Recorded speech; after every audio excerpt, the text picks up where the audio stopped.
गुरुजी की आज्ञा का पालन करना जरूरी था। प्राचीन काल की बात है जब गुरु अपने शिष्यों को नगर के बाहर शांत माहौल में बने गुरुकुलों में विद्याध्ययन कराते थे। उनके शिष्यों की संख्या सैकड़ों में थी जो आश्रम में रहकर ही अध्ययन किया करते थे। बरसात का मौसम था। ऋषि धौम्य अपने आश्रम में विराजित शिष्यों को विद्या दे रहे थे। आसमान में घने बादल छाए हुए थे। एक दोपहर की बात है, अचानक मौसम बदलता है तथा काले घने बादलों के साथ आकाश की दसों दिशाएं घोर गर्जन करने लगी।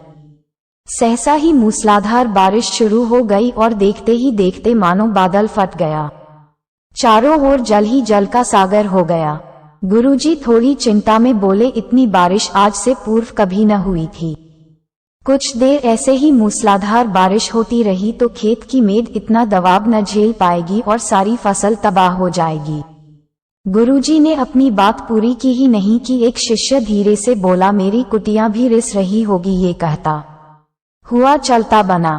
तभी दूसरा उठा, मेरी कुटिया का पिछला हिस्सा भी टूट सकता है कहकर चलता बना।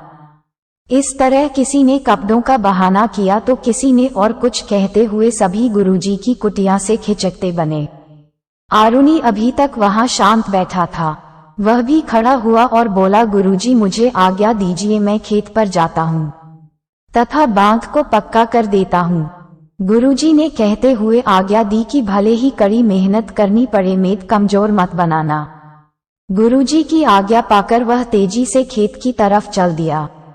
उसने वहां जाकर देखा तो खेत की मेद एक जगह से टूट चुकी थी।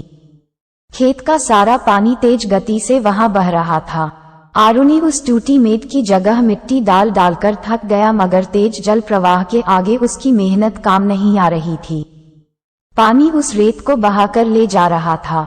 गुरुजी की आज्ञा पालन करना जरूरी था, मगर कैसे वो इस बहते पानी को रोके तथा पक्का बांध बनाए।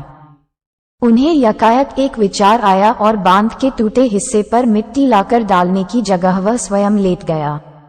आखिर जल धारा को भी आरुणि की हट के आगे हार माननी पड़ी और खेत का बहता पानी रुक गया। पूरी रात बीत गई मगर वह उसी अवस्था में बिना शरीर को हिलाए डुलाए वहां लेटा रहा। बारिश थम चुकी थी, भोर हुई।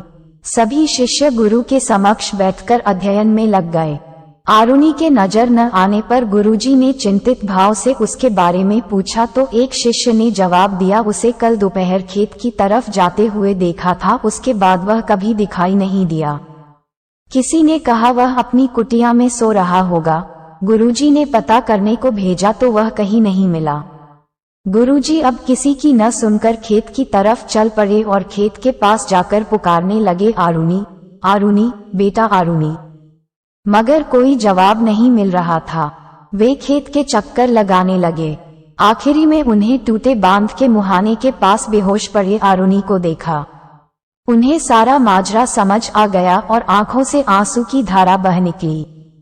तुरंत उसकी तरफ लपक पड़े, उसे उठाकर शरीर को मिट्टी साफ किया तथा कपड़े से ढककर मालिश करने लगे। जब उसे होश आया तो गुरु ने कहा, मुझे आप पर गर्व है। मैं आपको वरदान देता हूँ, आप समस्त विद्याओं में पारंगत हो, सुखपूर्वक जीवन बिताऊं और खूब नाम करूं। गुरुजी के ये वचन सत्य ही सिद्ध हुए। कहानी अच्छी लगी तो वीडियो को लाइक करें, अपने दोस्तों के साथ शेयर करें और इस कहानी से आपने क्या सीखा कमेंट में जरूर बताएं और ऐसे ही ज्ञान से भरी और भी कहानी सुनने के लिए चैनल को सब्सक्राइब करें। और तब तक के लिए जय श्री राम दोस्तों, मिलते हैं एक नई कहानी के साथ। धन्यवाद।